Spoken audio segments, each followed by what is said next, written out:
costs us something to be self-obsessed. It costs us something to chase the space where we're the main character and the world revolves around us. It costs us peace and it costs us purpose. And that makes a difference not just for us, but for the people around us. We get told constantly that the world has to revolve around us, that you are the brand. You are the main character. But the problem is that chasing greatness often fractures our souls. It creates rivalry where there should be companionship. And it creates greed where there should be love. I just can't help but look at the world we're living in today and feel like something's going wrong and something is missing.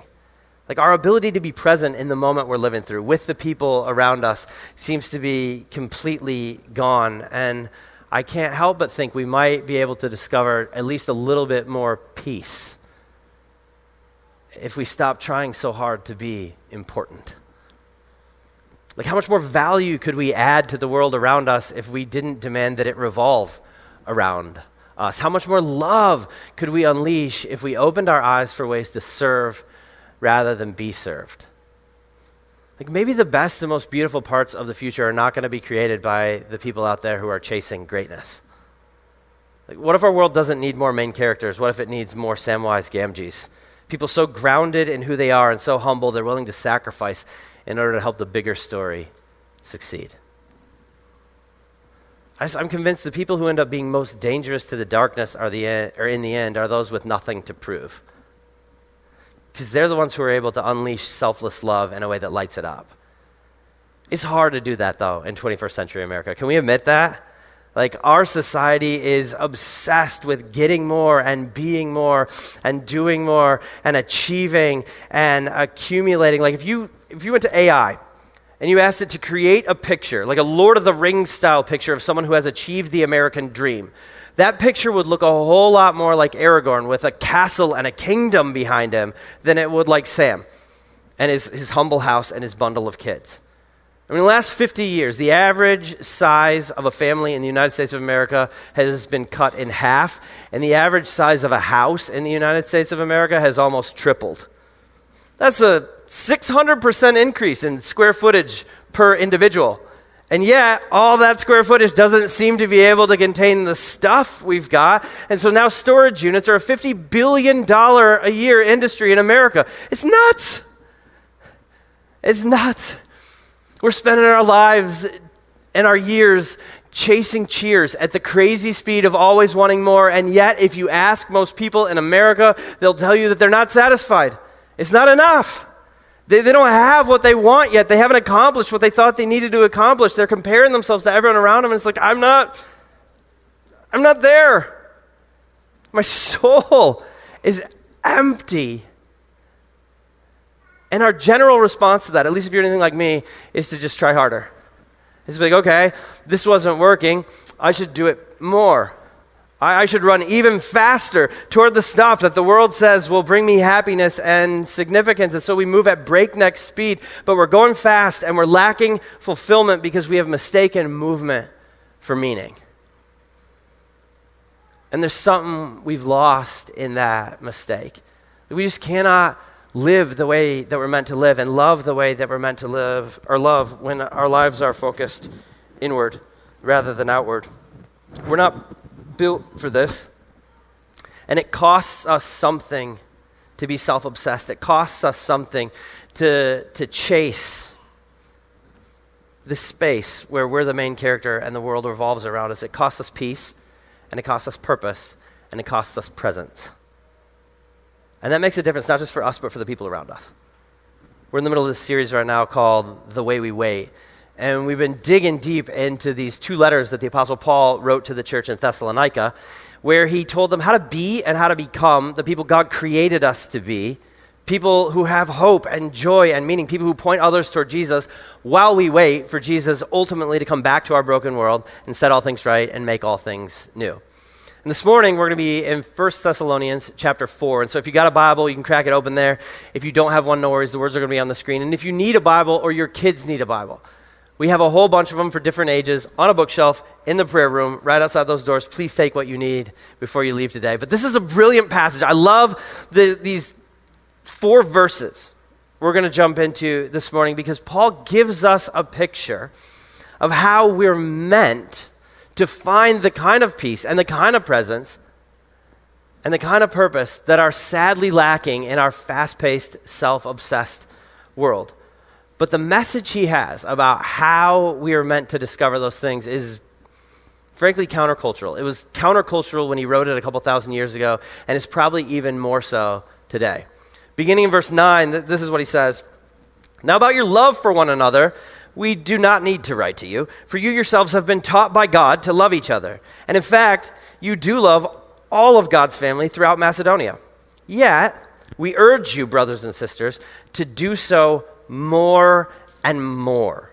All right, quick time out. The reason there's a comma at the end of more and more is that this is a run-on sentence. Paul loves run-on sentences. He loves them more than anyone else who's ever been widely published. And the next two verses, which are still part of the same run-on sentence, are where he explains like what it looks like to level up our love and love more and more. But if we're going to understand why he says what he says, there's a foundation that we got to build first. And so I want to press pause in the middle of his sentence and get to that. Because he teaches us something here about the nature of love.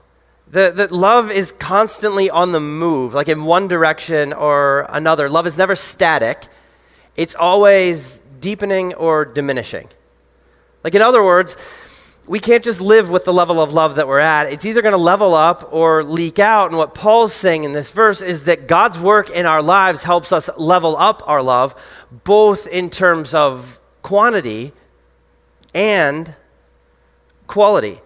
And it's hard to get that in English because basically he looks at me, he's like, hey, Thessalonica, you guys are killing it at love, but also I want you to do that more and more with the way God teaches you to love.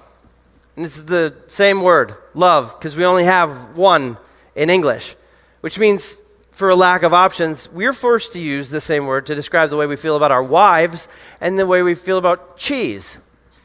Like love, don't get me wrong, I love cheese. I love all the types of cheese. If you're going to make a cheese run, holler at me. But my affection for cheese and my affection for Jenny are they're not quite the same thing, right? And so we get it that there are different types of love and different types of loving. And ancient people got that too. And so in most of their languages, there were different words for love that describe the different types of love. And the first one that Paul uses in verse 9 is philia. It's where the city of Philadelphia gets its name, the city of brotherly love.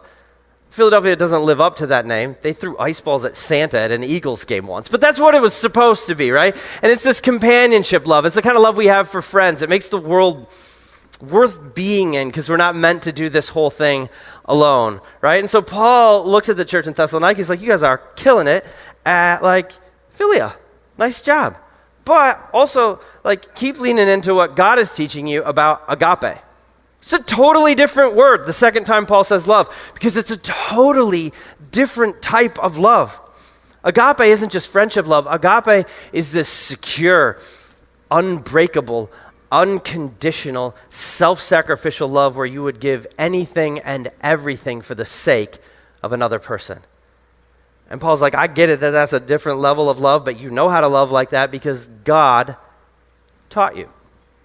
Which is kind of an interesting phrase because this Greek word that we translate, God taught you, is theodidakai, which doesn't mean anything unless you're a Greek nerd, but it's significant because theodidakai is a hapex legomenon, not just in the Bible, but in all of Greek literature, which is to say nobody ever wrote that word anywhere else.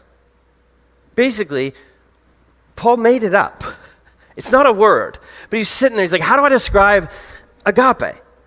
I got to write this letter. I got to tell the Thessalonian church what I want them to strive toward and why they can do it and how do I got to come up with a whole new word. And so he smashed God and taught together because that kind of love has to be God taught.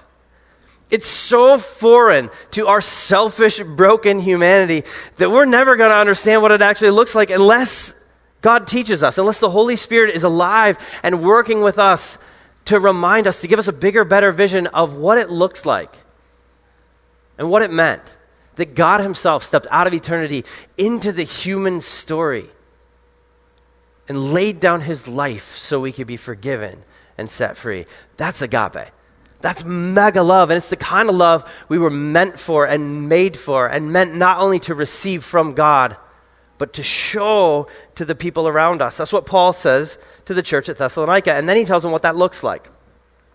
How this kind of deep love plays itself out in their interactions with one another. But what he has to say about that is like not quite what they would have expected him to say in explaining agape. And it's certainly not what most of us would expect. He says, now about your love for one another, we do not need to write to you, for you yourselves have been taught by God to love, to agape each other. And in fact, you do love all God's family throughout Macedonia. Yet we urge you, brothers and sisters, to do so more and more. And to make it your ambition to lead a quiet life, you should mind your own business and work with your hands, just as we told you, so that your daily life may win the respect of outsiders and you will not be dependent on anybody. So Paul's like, all right, love each other better by just shut up and mind your own business and work hard. And you're like, well, it feels like almost one of those condescending lectures Dana Carvey would have given as the church lady on Saturday Night Live. Like, shut your mouth, mind your business, work hard. And all of us got some annoying people in our lives that we would like to send that message. Like, the Bible says to do this. Right, but what in the world does that have to do with love? A lot, actually. But part of the reason it's confusing to us, I think, at the outset is that we've been enculturated into an entirely different philosophy of work than the radical, life-changing understanding of what work is all about that the Bible has. And so if we're going to understand why Paul invites us to do what Paul invites us to do, we got to understand the philosophical foundation that he's coming from when it relates to work. There's a great 20th century essayist named Dorothy Sayers, who, by the way, was friends with C.S. Lewis and J.R.R. Tolkien. And she wrote a brilliant essay once called Why Work, in which she argued that modern people are dying on the vine, that we are burning out because we have an insufficient picture of what work is all about. We get told that work is something we do so that we can earn enough money to do the stuff we actually want to do. And then we end up working toward the results of our work.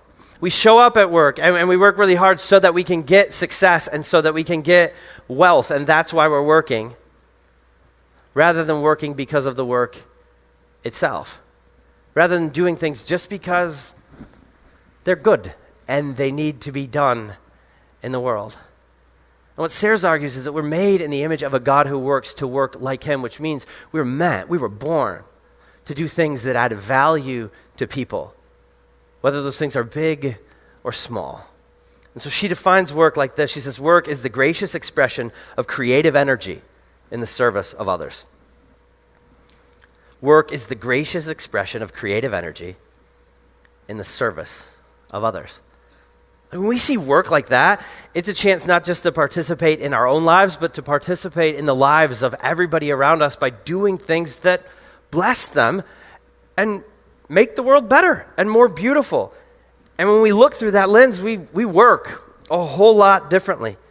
Instead of working desperately to earn vacation time so that we can step away from the work that is burning us out and sucking the life out of us, we begin to work out of a place of rest that brings us peace and brings us purpose, and Paul says brings us love.